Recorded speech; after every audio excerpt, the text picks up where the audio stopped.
네, 오늘 청년부 예배 오신 여러분을 주님의 이름으로 사랑하고 축복합니다. 오늘 우리 이 시간도 하나님 앞에 예배하며 먼저 찬양하며 마음의 문을 열며 나아가겠습니다.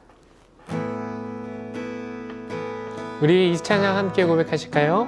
하늘의 문을 여소서, 하늘의 문을 여소서, 이곳을 주목하소서. 주를 향한 노래가 꺼지지 않으니 하늘을 열고 보소서. 이곳에 임재하소서, 이곳에 임재하소서. 주님을 기다립니다. 기도의 향기가 하늘에 닿으니 주여 임재하여 주소서.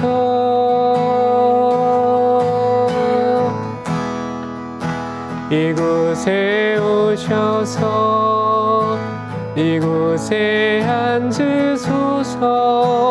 이곳에서 드리는 예배를 받으소서. 주님의 이름이 주님의 이름만이 오직 주의 이름만 이곳에 있음. 다시 한번 고백합니다. 하늘의 문을 여소서, 하늘의 문을 여소서. 이곳을 주목하소서. 주를 향한 노래가 꺼지지 않으니 하늘을 열고 보소서. 이곳에 임재하소서, 이곳에 임재하소서. 주님을 기다립니다. 기도의 향기가 하늘에 닿으니 주여 임재하여 주소서. 이곳에 오셔서 이곳에 오셔서 이곳에 앉으소서.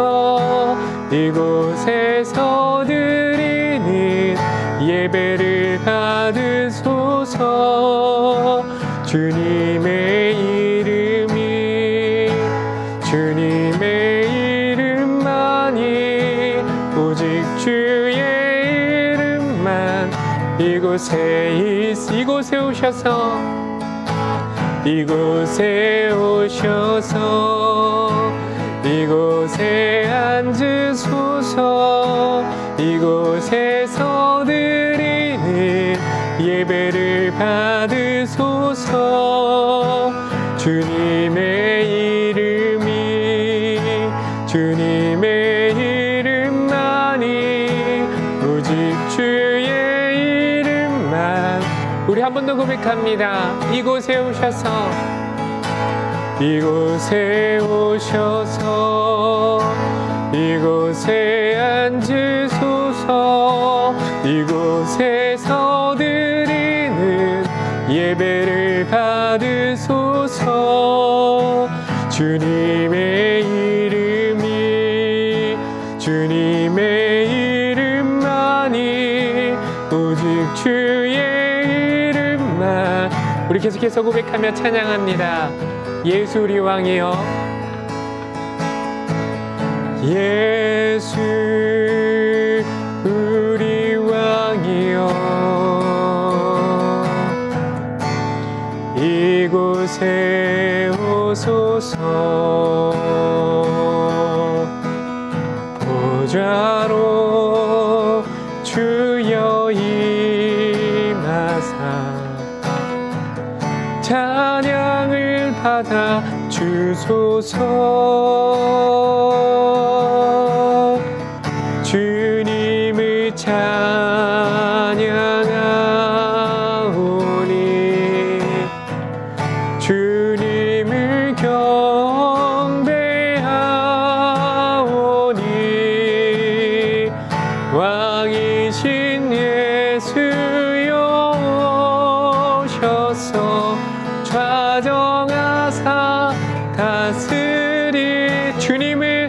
찬양하오니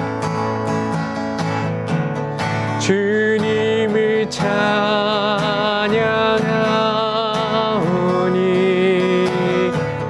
주님을 경배하오니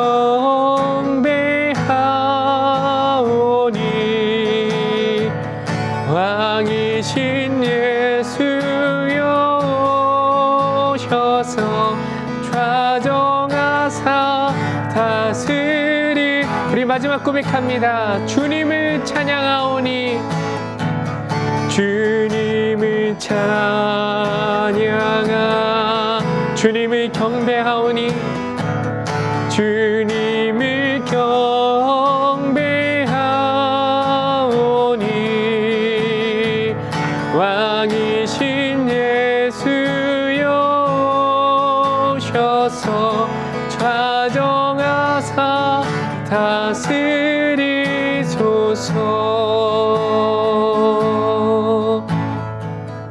우리 시간 다시 한번 함께 기도하며 나아가겠습니다. 이 시간 함께 기도하며 나아갈 때 하나님, 오늘 우리가 드리는 이 예배와 하나님 또한 우리가 서로 이 시간에 하나님 앞에 말씀을 나누고자 합니다. 주님, 그냥 허튼 시간이 되는 것이 아니라 하나님 앞에 우리의 마음을 전심으로 나아갈 수 있는 그 귀한 은혜의 시간이 되게 하여 주시옵소서. 하나님, 우리의 심령과 우리의 마음을 붙잡아 주시옵소서.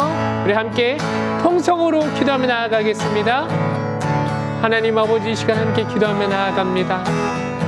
하나님, 우리의 마음 가운데 있는 모든 두려움들, 하나님 앞에 서지 못하게 만드는 것들, 주님 앞에 하나님 아버지 나아갈 수 있도록 이 시간 인도하여 주시옵소서. 주님 앞에 내어놓고 나아갈 수 있도록 이 시간 함께하여 주시옵소서. 오늘 이 시간 하나님 또한 우리 함께 나누었던 말씀 계속해서 나누기 원합니다. 우리 가운데 특별한 은혜로 함께하여 주시고, 하나님 우리가 나눈 내용들을 통하여 하나님 믿음과 신앙의 하나님 귀한 그 반석 위에 설 수 있도록 이 시간 인도하여 주시고 붙잡아 주시옵소서.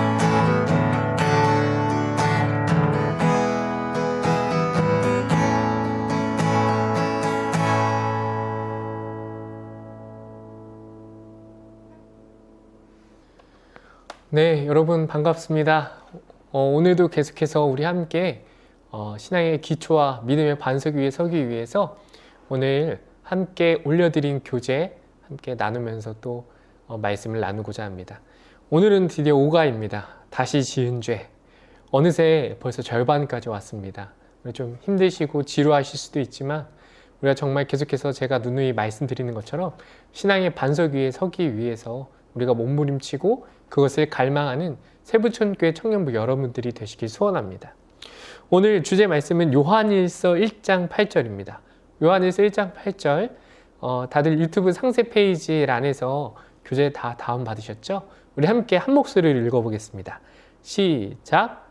만일 우리가 우리 죄를 자백하면 그는 미쁘시고 의로우사 우리 죄를 사하시며 우리를 모든 불의에서 깨끗하게 하실 것이요 라고 말씀이 증거하고 있습니다.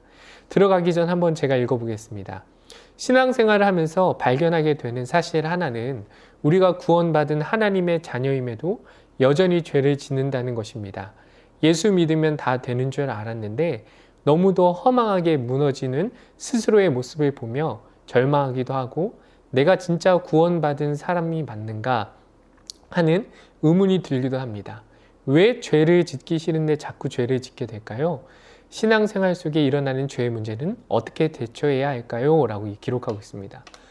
우리가 신앙생활 하면서 하나님을 만나고 그 후에 우리가 경험하게 되는 은혜도 있지만 물론 실패와 좌절이 더 많은 게 사실인 것 같아요. 근데 이 실패와 좌절 가운데 우리가 어떻게 반응하느냐, 그리고 이것을 우리가 어떻게 다루느냐에 따라서 우리는 그 좌절에서 끝나느냐, 아니면 이 좌절을 딛고 하나님 앞으로 더 한 발짝 나아가는 사람이 되느냐의 문제, 그 기로에 서게 된다고 저는 생각을 해요. 그래서 오늘 우리 함께 나눌 내용, 다시 지은 죄는 굉장히 중요한 내용이고, 그리고 신앙의 과도기, 정체기를 겪고 계신 분들에게 꼭 필요한 내용이라고 생각을 합니다. 그래서 함께 집중하면서 우리 함께 살펴보도록 하죠. 한번 그 밑에 구원받은 하나님의 자녀도 죄를 지을 수 있습니다. 함께 읽어보시겠습니까? 제가 읽어보겠습니다. 하나님 안에 있는데도 죄에 대한 문제로 고민하는 일은 다만 이 시대만의 문제가 아닙니다. 성경을 보십시오. 다윗은 하나님의 마음에 합한 자라고 인정받던 사람이었습니다. 그러나 그도 인생의 어느 시기에 육신의 정욕을 이기지 못해 이웃의 여인과 간통하는 죄를 범했습니다. 베드로는 예수님의 12제자 가운데 수제자로 불리는 사람이었지만 예수님이 잡히시던 밤에 예수님을 3번이나 부인하고 저주했습니다. 우리는 예수님을 믿고 죄와 사망의 권세에서 해방된 하나님의 자녀가 되었습니다. 그러나 우리는 동시에 여전히 넘어질 수밖에 없는 연약한 사람들입니다. 왜냐하면 아직 육신을 입고 있기 때문입니다. 그러하기에 우리는 완전하지 않으며 때로는 죄에 넘어질 때가 있는 것입니다.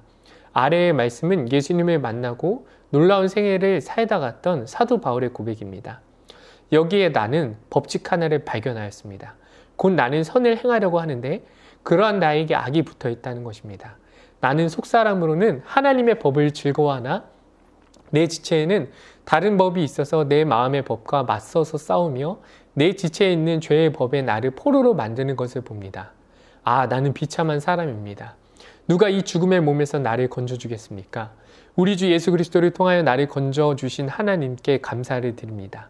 그러니 나 자신은 마음으로는 하나님의 법을 섬기고 육신으로는 죄의 법을 섬기고 있습니다. 사도 바울도 그랬습니다. 마음으로는 하나님의 뜻대로 살고 싶지만 여전히 죄를 사랑하는 육심 때문에 실패를 경험했습니다. 사도 바울의 고백은 하나님의 뜻대로 살아보고자 노력해본 사람이라면 누구나 경험하는 것입니다. 그렇다면 우리는 죄를 지을 수밖에 없는 존재이기 때문에 죄를 계속 지으며 살아가도 괜찮은 것입니까? 라고 이야기하고 있습니다. 여러분, 뭐라고 이야기하고 있죠? 구원받은 하나님의 자녀, 백성도 무엇을 지을 수 있다고요? 죄를 지을 수 있다는 거예요. 그래서 예시를 들었죠. 다윗도 죄를 지었고, 그리고 기독교 역사상에 있어서 가장 큰 영향력을 끼친 인물이라고 뽑을 수 있는 사도 바울 또한 자기 안에 또 다른 육신의 정욕의 법과 싸우는 사도 바울을 설명하고 있습니다. 구원받은 하나님의 백성도 죄를 지을 수 있습니다. 그러나 중요한 것은 이 죄를 지은 이후의 우리의 태도이겠죠. 이번은 이렇게 이야기하고 있죠. 하나님의 자녀는 더 이상 죄 속에 살 수가 없습니다. 첫 번째입니다. 우리는 죄에 대하여 죽은 자이기 때문입니다. 로마서 6장 1절부터 2절입니다. 그러면 우리가 무엇이라고 말을 해야 하겠습니까? 은혜를 더하게 하려고 여전히 죄 가운데 머물러 있어야 하겠습니까? 그럴 수 없습니다. 우리는 죄에는 죽은 사람인데 어떻게 죄 가운데서 그대로 살 수 있겠습니까? 육신을 입은 연약한 존재이기 때문에 죄를 지을 수 있다는 말이 죄를 지어도 된다로 오해되어서는 안 됩니다. 성경은 우리가 연약함 가운데 죄를 지을 수는 있어도 죄 속에서는 살 수 없다고 말합니다. 왜냐하면 우리가 하나님의 자녀가 되는 순간 성령님이 들어와 사시기 때문입니다. 깨끗하게 씻겨놓은 양과 돼지가 함께 길을 걸어가고 있었습니다. 그러다가 그만 발을 헛디뎌 둘 다 더러운 웅덩이에 빠지게 되었습니다. 양은 재빨리 허우적거리며 더러운 웅덩이에서 나와 어떻게든 더러워진 몸을 털어버리려고 가진 애를 다 썼습니다. 그런데 뒤를 돌아보니 돼지는 나올 생각을 안 하고 웅덩이에서 뒹굴며 놀고 있었습니다. 마치 자기 세상을 만난 듯 깨끗이 씻은 몸을 마음껏 더럽혔습니다. 구원받은 하나님의 자녀는 절대로 죄 속에 그냥 앉아 있을 수 없습니다. 괴롭고 고통스러워서 일어나기 위해 몸부림을 칩니다. 성령님이 그 안에 계시기 때문입니다. 그러나 구원받지 않은 사람은 죄가 죄인지도 모릅니다. 아무렇지도 않게 제자리로 가서 살아오던 방식대로 살아갑니다. 성령이 그 안에 계시지 않은 자요, 영이 죽은 자입니다. 하나님의 자녀는 죄에 대하여 죽은 자이기 때문에 더 이상 죄 속에 거할 수가 없습니다. 그러므로 죄 짓고 회개하면 되지라는 식의 변명은 내 안에 성령이 안 계시다고 스스로 증언하는 것입니다. 또 연약하기 때문에 죄 지어도 된다는 것은 자기 죄를 합리화시키는 핑계에 불과합니다. 우리의 연약함이 용납되는 것이지 죄가 용납되는 것이 아니기 때문입니다. 네, 정말 중요한 개념 같습니다. 제가 앞서서 말씀드렸죠. 구원받은 사람도 무엇을 지을 수 있다고요? 죄를 지을 수가 있다고요. 그런데 죄를 짓고 난 이후에 우리의 모습은 어떻냐는 거예요. 방금 전에도 양과 돼지의 비유를 들긴 했지만 양과 돼지가 길을 가다가 진흙탕에 빠지게 됩니다. 그런데 양은 어떻게 하죠? 금방 그 자리에서 일어나서 그 진흙탕을 빠져나오지 않습니까? 그런데 돼지는 마치 자기가 원래 살던 세상인 것 마냥 그 진흙탕에서 막 구르면서 그 자기의 몸을 한껏 더럽히고 있었다는 것입니다. 우리의 태도가 과연 그 죄의 진흙탕 안에서 빠졌을 때 양처럼 바로 뛰쳐나오고 있습니까? 아니면 돼지처럼 마치 내 세상인 것 마냥 그렇게 뒹구르고 있습니까? 우리의 모습은 양과 같이 바로 그 죄에서 빠져나와야 하는 그러한 믿음의 사람의 모습이 되어야 합니다. 맨 마지막에 이렇게 이야기하고 있죠. 다시 한번 읽어볼게요. 우리의 연약함이 용납되는 것이지 무엇이 용납되지 않는 거라고요? 죄가 용납되는 것은 아니에요. 우리는 연약해서 넘어질 수 있어요. 그런데 그 죄는 절대로 용납되지 않습니다. 그러므로 그 자리에 빠진 자리에서 좌절하며 낙망하며 아유 앞으로도 또 죄 지을 건데 뭐 어때 하면서 그 죄악의 구렁텅이에서 쭉 빠져서 살면 안 된다는 이야기예요. 자, 세 번째입니다. 하나님의 자녀가 죄를 지으면 어떻게 됩니까? 첫 번째, 구원을 잃어버리는 것은 아닙니다. 예수 안에 정죄함이 없기 때문에 그렇습니다. 제가 로마서 8장 1절 읽어보겠습니다. 그러므로 이제 그리스도 예수 안에 있는 자에게는 결코 정죄함이 없나니 이는 그리스도 예수 안에 있는 생명의 성령의 법이 죄와 사망의 법에서 너를 해방하였습니다. 구원받은 하나님의 자녀가 죄를 지었다고 해서 구원을 잃어버리는 것은 아닙니다. 위의 말씀에서 정죄함이 없다는 것은 죄인으로 취급하지 않으신다는 말인데 이는 하나님께서 우리를 예수님의 모습으로 보시기 때문에 그런 것입니다. 우리가 예수님을 믿을 때 예수님의 의가 우리에게 전가됩니다. 쉽게 말하면 예수님으로 옷 입었다고 생각하면 되는 것입니다. 그래서 하나님은 우리를 심판과 형벌로 대우하지 않으시고 불쌍히 여겨주십니다. 회개하도록 우리의 양심을 깨우치시고 다시 깨끗하게 될 수 있는 은혜를 주십니다. 네, 죄를 지으면 어떻게 된다고요? 구원을 잃어버리는 건 아니래요. 왜냐하면 예수님께서 내가 달려 죽어야 할 그 십자가에 나 대신 달려서 죽으셨고 예수님의 그 정결함, 예수님의 그 거룩함이 바로 나에게 왔기 때문에 그렇습니다. 그래서 우리가 믿음으로 십자가에 손을 얹고 그리고 믿음으로 그 하나님 앞에 예수님께 우리의 모든 죄를 전가하면 예수님의 거룩함이, 예수님의 정결함이 우리에게로 다시 전가되는 것이죠. 그래서 하나님은 우리를 보실 때 우리의 모습, 인간 유준이의 모습을 우리를 바라보시는 것이 아니라 누구의 모습으로 바라보신다는 거예요? 예수님의 모습으로 바라보신다는 거예요. 그래서 죄에 빠진 그 기독교인들 가운데에는 결코 정죄함이 없다고 이야기하고 있습니다. 자, 두 번째, 하나님은 우리를 자녀로 대우하십니다. 로마서 8장 15절. 너희는 다시 무서워하는 종의 영을 받지 아니하고 양자의 영을 받았으므로 우리가 아빠, 아버지라고 부르짖는지라. 하나님과 우리의 관계는 아버지와 자녀의 관계입니다. 우리는 종의 영을 가지고 있었던 사람이기 때문에 죄를 지으면 본능적으로 버림받았다는 생각을 먼저 합니다. 그러나 하나님은 우리를 자녀로 대우하십니다. 실수하여 죄를 지었다고 종처럼 취급하지 않으십니다. 사랑의 징계로 우리를 가르치실 수는 있어도 우리를 버리시지는 않습니다. 우리는 하나님의 자녀입니다. 아를 퀘스천 있죠? 만약 당신에게 사랑하는 아들이나 딸이 있다고 생각해 봅시다. 그 아들이 계속 도둑질을 하고 다니면 부모된 당신은 어떻게 하시겠습니까? 자녀가 잘못을 하는데 버리는 부모는 없습니다. 그러나 그냥 두는 부모도 잘못된 부모입니다. 하나님은 우리를 사랑하시되 가장 바른 길로 인도하시는 좋으신 아버지입니다. 자녀가 죄를 지었을 때 버리지 않으시지만 그냥 방관하지도 않으십니다. 하나님 아버지는 사랑의 징계로 자녀들을 가르치십니다. 잘못한 자녀를 바르게 살라고 회초리로 다스리듯이 하나님도 징계를 통하여 우리를 죄에서 떼어놓으시려 하십니다. 하나님께서 어떻게 하신다고요? 우리를 자녀로 대우해 주신다는 거예요. 그런데 가끔씩 그런 경우가 있어요. 우리 가운데 잘못된, 그릇된 부모님에 대한 인식이 박혀 있는 경우가 있어요. 건강한 가정에서 자라고 태어나서 사랑을 듬뿍 받은 사람은 하나님 아버지에 대한 성품에 대한 오해가 거의 없는데 좀 불우한 가정 환경이라든지 편부모라든지 그런 가정 상황에서 태어난 사람들은 물론 사랑을 받고 자라는 사람들이 전혀 다르죠. 근데 사랑을 받지 못하고 자란 그런 사람들은 그릇된 하나님에 대한 인식이 있을 수 있어요. 근데 그 그릇된 하나님의 모든 인식 뒤에는 무엇이 있냐면 하나님의 진짜 실체가 있는 거예요. 하나님의 진짜 실체는 우리에게 뭐라고 하시는 거예요? 우리를 자녀로 대우해 주신대요. 하나님께서 우리를 사랑하신다는 이야기예요. 다른 사람이 다 나를 향해서 손가락질을 할 때도 하나님만큼은 우리를 향하여 손가락질 하지 않으시고 우리를 품어주시고 자녀로 대우해 주신다는 거예요. 세상 사람들이 손가락질 하는 그것뿐만일까요? 죄를 지어도요, 하나님께서는 우리를 징계하시고 우리가 바른 길로 되돌아오기를 바라셔서 우리를 꾸짖으시는 거지 우리를 절대로 버리시지 않으십니다. 자, 하나님의 자녀들이 죄를 지으면 그럼 어떻게 되느냐?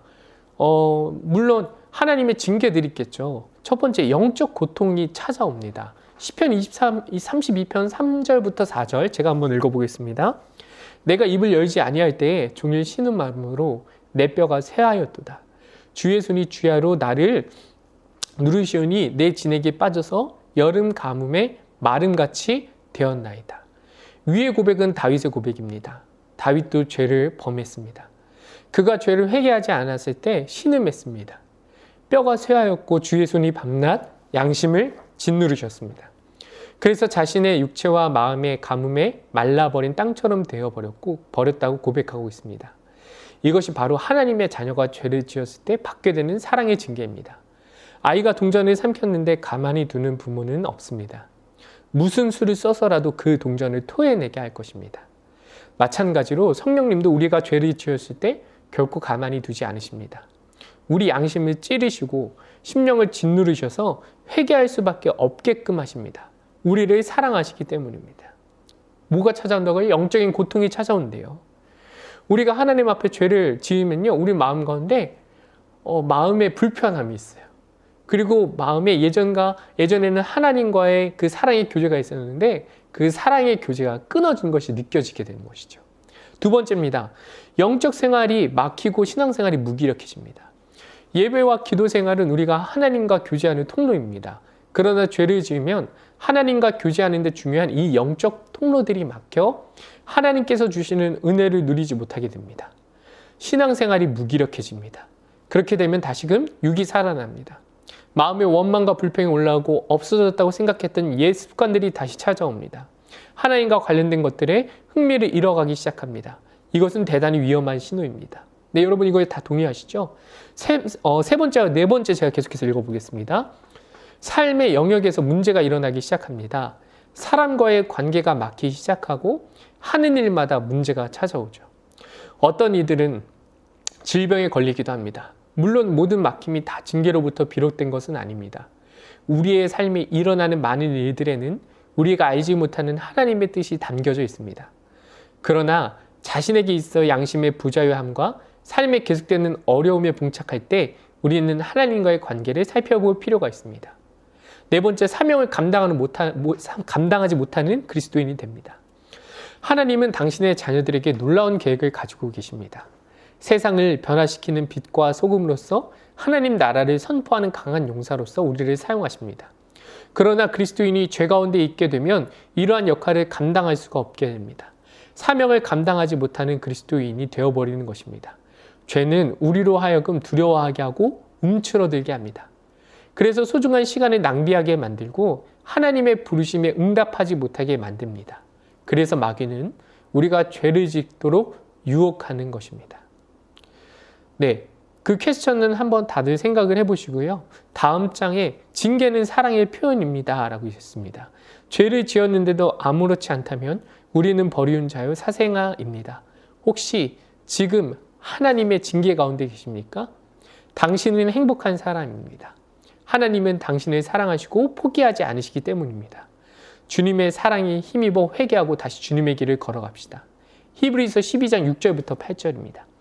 주께서 그 사랑하시는 자를 징계하시고 그가 받아들이시는 아들마다 채찍질 하심이라 하였으니 너희가 참음은 징계를 받기 위함이라.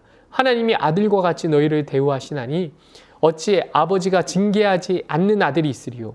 징계는 다 받는 것이거늘 너희에게 없으면 사생자여 친아들이 아니니라 라고 이야기하고 있습니다.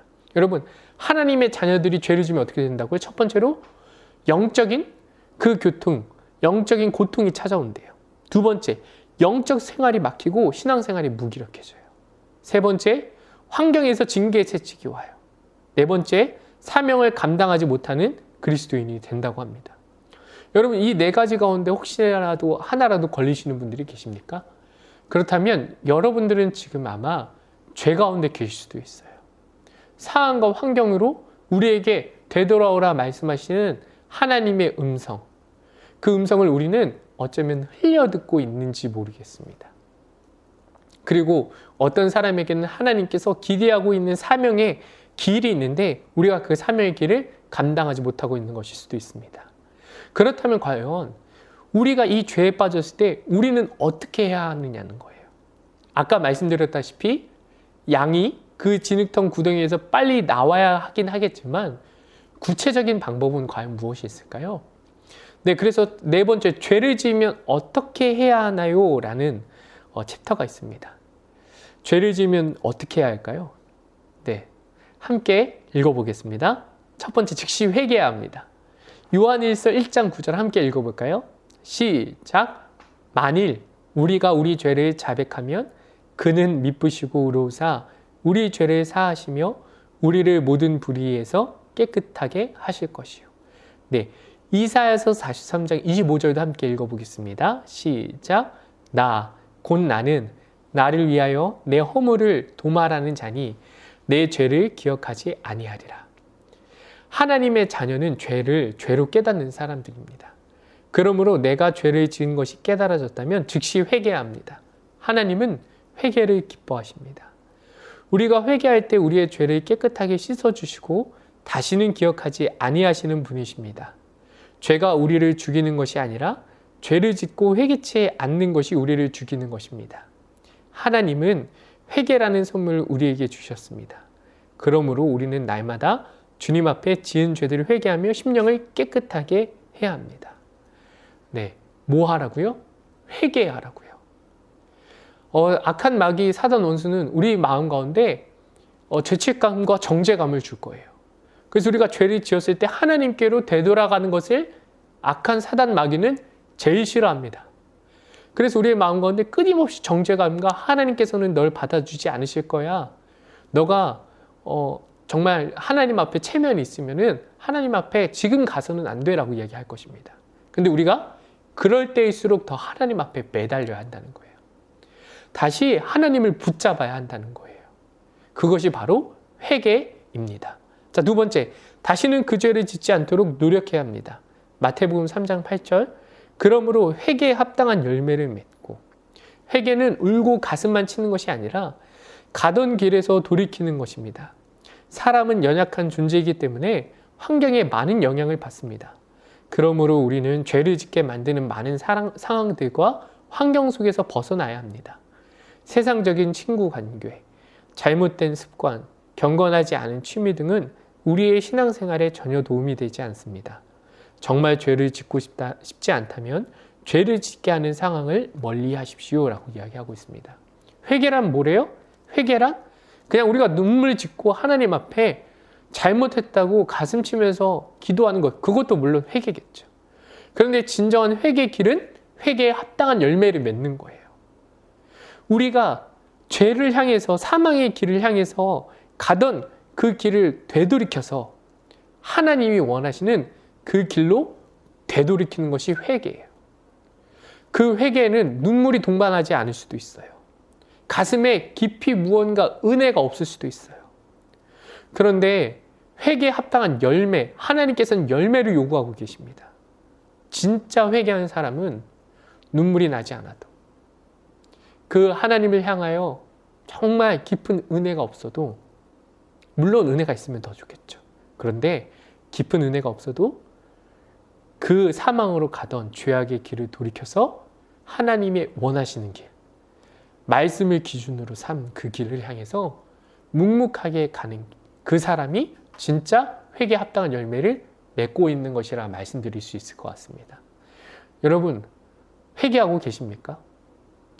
여기에서 이런 말씀을 전하는 저도 날마다 넘어지고 날마다 죄 가운데 무기력한 모습들을 발견할 때가 있습니다. 하지만 그럼에도 불구하고 저는 하나님이 저에게 하신 말씀과 약속을 믿습니다. 하나님께서 나의 모든 죄를 예수 그리스도를 통하여 그 십자가에서 사해 주셨음을 믿습니다. 그래서 정말 염치불구하고 그 십자가를 붙잡고 다시 한번 또 그 길을 가는 거예요. 가다가 넘어지면 또 일어나서 다시 그 길을 걷고, 가다가 넘어지면 또 다시 그 길을 가고, 그렇게 순례자요 구도자의 삶을 살아가려고 열심히 부단히 몸부림치고 있습니다. 저는 한 가지 바라기는 우리 세부천교회 청년부들이 끊임없이 그 하나님의 길을 가기 위해서 몸부림치는 그러한 신앙의 공동체가 되기를 원합니다. 네, 마지막입니다. 5번째죠. 어떻게 하면 그렇다면 죄를 이길 수 있나 하는 것에 대해서 함께 이야기를 나누고자 합니다.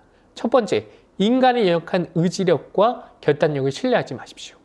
로마서 3장 20절 함께 읽어보실까요? 그러므로 율법의 행위로 그의 앞에 의롭다 하심을 얻을 육체가 없나니 율법으로는 죄를 깨달음이니라.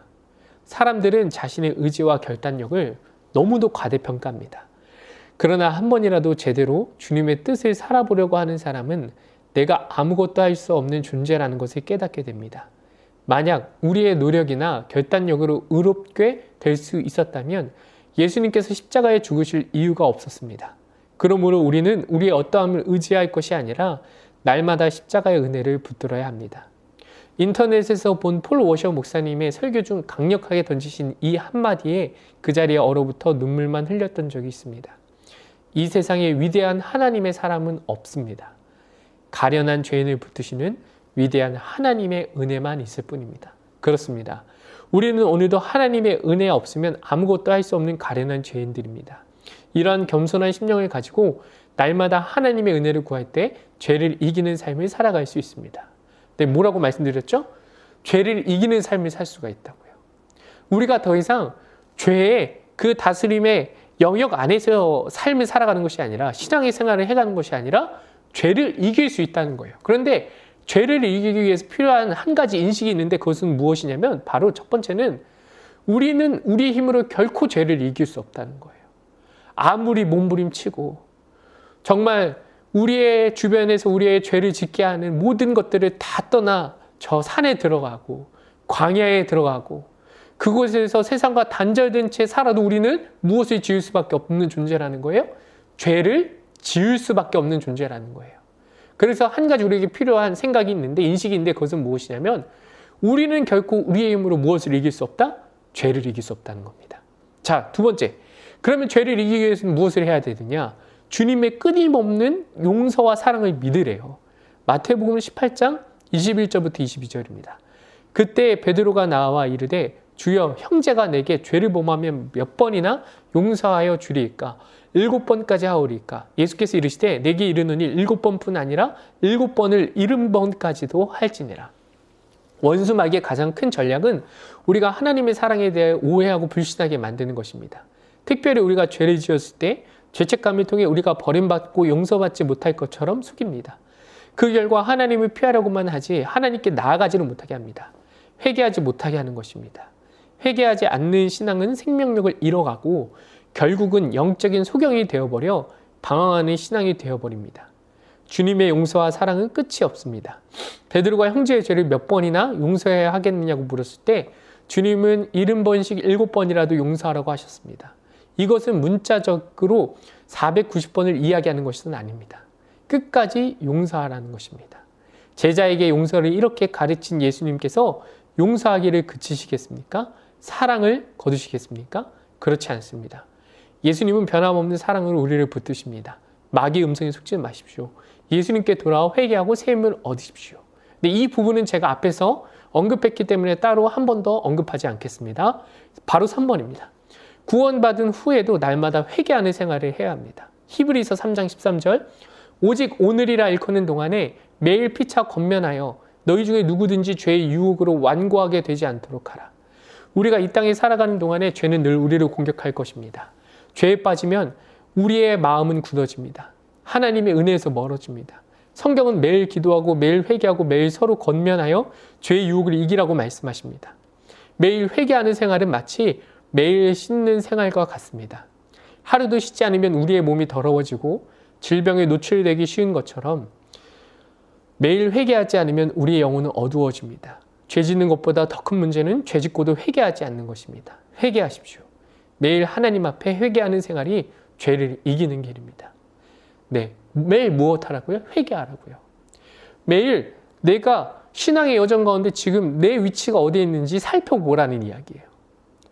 내가 하나님이 말씀하시는, 하나님이 원하시는 그 길로 가고 있는지, 아니면 사망이 목적지요 정착지인 그 악한 원수가 원하는 그 죄의 길을 가고 있는지 항상 내가 있는 위치를 확인하시고 그 위치대로 내가 매일마다 회개하며 하나님이 원하시는 그 길을 향해서 방향을 틀라는 이야기예요. 자, 마지막입니다. 하나님께 나아가는 생활. 히브리서 4장 16절. 그러므로 우리는 긍휼하심을 받고 때를 따라 돕는 은혜를 얻기 위하여 은혜의 보좌 앞에 담대히 나아갈 것이니라.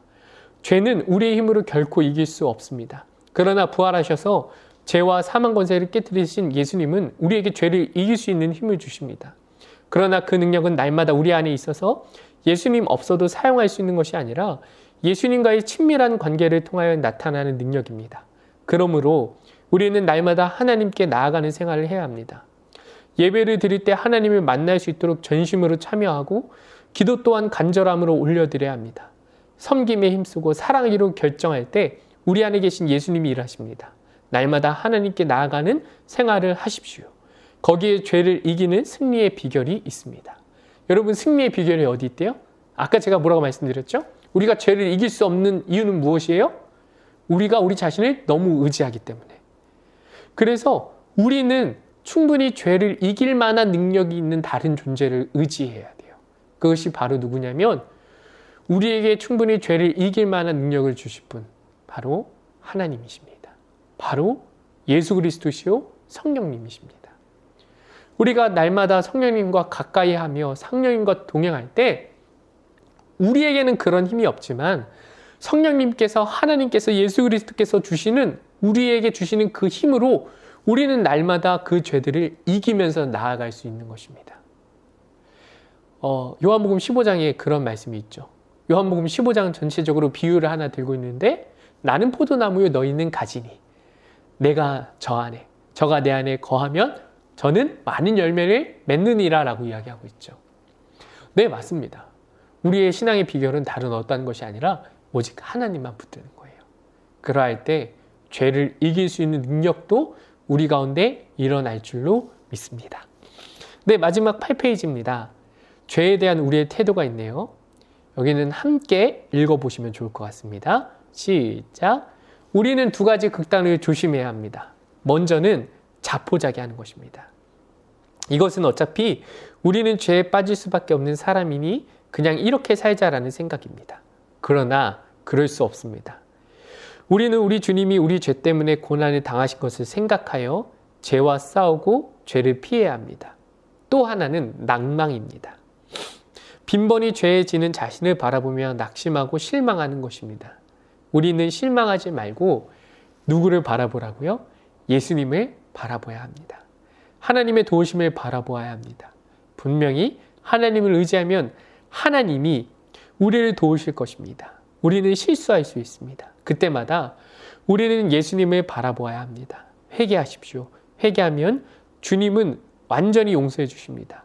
이제 우리의 힘으로 이기려 하는 시도를 내려놓으십시오. 예수님을 의지합시다. 주님께 도와달라고 합시다. 성령님을 의지합시다. 그리하면 우리의 힘이 아니라 성령님의 힘으로 우리가 승리하게 될 것입니다. 여러분 믿으시죠? 네, 아멘입니다. 하나님을 의지하는 자마다 하나님께서 죄를 이길 수 있는 그 참된 행복과 기쁨이 있는 그 길로 우리를 인도해 주실 줄로 믿습니다. 네, 숙제가 하나 있죠. 네, 아래에 뭐라고 적혀 있죠? 순간순간마다 회개하기. 다음 주 일주일간은 우리의 순간순간마다 하나님께 회개하는 것은 어떨까요? 내가 지금 어디에 있는지 내 위치를 살펴보고 내가 만약에 죄의 길을 가고 있다면 그 하나님의 길로 나의 목적지를 바꾸는 그 길을 바꾸는 우리 사랑하는 세부천교회 청년부가 되기를 간절히 소원합니다. 네, 이 시간 우리 함께 기도하며 나아가겠습니다. 이 시간 우리 함께 기도하며 나아갈 때 우리 함께 나누었던 내용들을 우리의 마음 가운데 되새기며 함께 기억하며 그 말씀들을 놓고 기도하며 나아가기 원합니다. 우리가 죄악을 구원받았다 하더라도 죄 가운데 빠질 수 있습니다. 우리가 이 시간 함께 기도하기 원하는 것은 하나님, 우리가 그 양처럼 진흙 구덩이에 빠졌을 때 당장에 나올 수 있는 그 죄를 미워하는 마음을 허락하여 주시옵소서. 죄 가운데 계속해서 구르고 있는 것이 아니라 우리가 계속해서 그 죄를 탐닉하는 것이 아니라 하나님 그 죄악에서 빠져나올 수 있는 마음들을 허락하여 달라고 우리 시간 함께 통성으로 기도하며 나아가겠습니다. 하나님 아버지, 이 시간 인도하여 주시옵소서. 하나님, 우리가 죄악에서 하나님 뒹구르면서 계속해서 죄를 탐닉하는 것이 아니라 하나님 그 진흙 구덩이에서 단번에 나오게 된 그 양처럼 우리 또한 하나님 그 죄악을 경멸하며 죄악을 떨쳐버리고 나올 수 있도록 이 시간 인도하여 주시옵소서. 하나님 붙잡아 주시기 원합니다. 우리의 마음 가운데 죄악을 혐오하는 마음, 하나님 죄악을 멀리하는 마음 허락해 주셔서 우리가 날마다 예수 그리스도의 십자가 앞에 나아갈 수 있도록 날마다 회개의 삶을 살 수 있도록 이 시간 인도하여 주시옵소서. 우리의 힘으로는 이 죄악들을 이길 수 없음을 알고 있습니다. 하나님, 우리가 이길 수 없는 그 죄악들 모두 다 하나님 앞에 맡겨드리며 나아갈 수 있도록 하나님, 우리가 날마다 주님 앞에 하나님 우리의 삶과 우리의 모든 것을 드릴 수 있도록 인도하여 주시옵소서. 주님께서 붙잡으시기 원합니다. 우리가 이 시간 다시 한번 기도하며 나아가기 원합니다. 이 시간 다시 한번 기도할 때 우리가 죄를 이길 능력은 다른 어떠한 것이 아니라 우리가 날마다 하나님 앞에 나아가 하나님께서 부어주시는 그 능력으로 이기는 방법밖에 없다고 말씀드렸습니다. 하나님, 우리 세부천교회 청년부들이 하나님 앞에 날마다 나의 모든 마음과 인생을 드리는 귀한 청년들이 되게 하여 주시옵소서. 그래서 이러한 죄악들을 나의 어떠함과 나의 힘으로 이기려는 것이 아니라 하나님의 능력과 하나님의 힘으로 하나님 회개에 합당한 열매를 맺을 수 있도록 인도하여 주시옵소서. 우리 시간 다시 한번 주여 외치고 통성으로 기도하며 나아가겠습니다. 주여, 하나님 아버지, 시간 인도하여 주시기 원합니다. 주님께서 붙잡아 주셔서 하나님께서 오늘 이 시간 귀한 하나님의 은혜로 하나님, 우리가 하나님께 더욱더 나아갈 수 있도록 날마다 죄악을 이길 그 능력을 우리로부터 찾는 것이 아니라 하나님으로부터 주시는 그 은혜를 부음받아 하나님의 능력과 하나님의 은혜를 이길 수 있도록 이 시간 인도하여 주시옵소서. 그래야 회개에 합당한 열매를 맺는 하나님, 우리 세부천교회 청년부가 될 수 있도록 이 시간 인도하여 주시옵소서.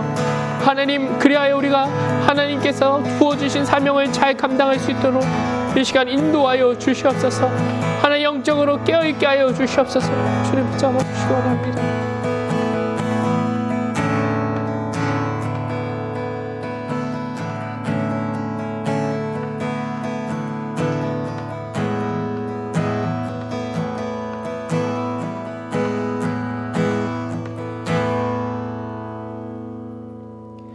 하나님, 우리가 말씀을 나누었던 것처럼 우리가 죄악으로 인하여 실패하고 좌절하고 낭망할 때가 있습니다. 하나님, 그 죄악의 구렁텅이에서 돼지와 같이 그 죄악들을 탐닉하며 더욱더 그 자리에 누워있는 것이 아니라 양과 같이 그 자리에서 뛰쳐나와 다시 한번 하나님이 말씀하시는 그 생명의 길로 향할 수 있도록 인도하여 주시옵소서.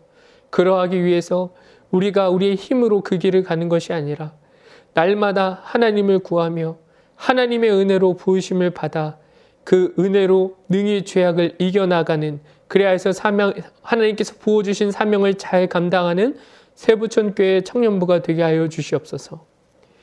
이제는 그렇게 죄악을 이기고 세상을 이기고 능력의 삶을 살기 원하는 모든 세부천교회 청년부 머리 위에 하나님의 사랑하심과 예수 그리스도의 십자가의 은혜와 성령님의 감화감동 교통하심의 역사가 이제로부터 영원토록 함께하여 주시기를 간절히 축원하옵나이다.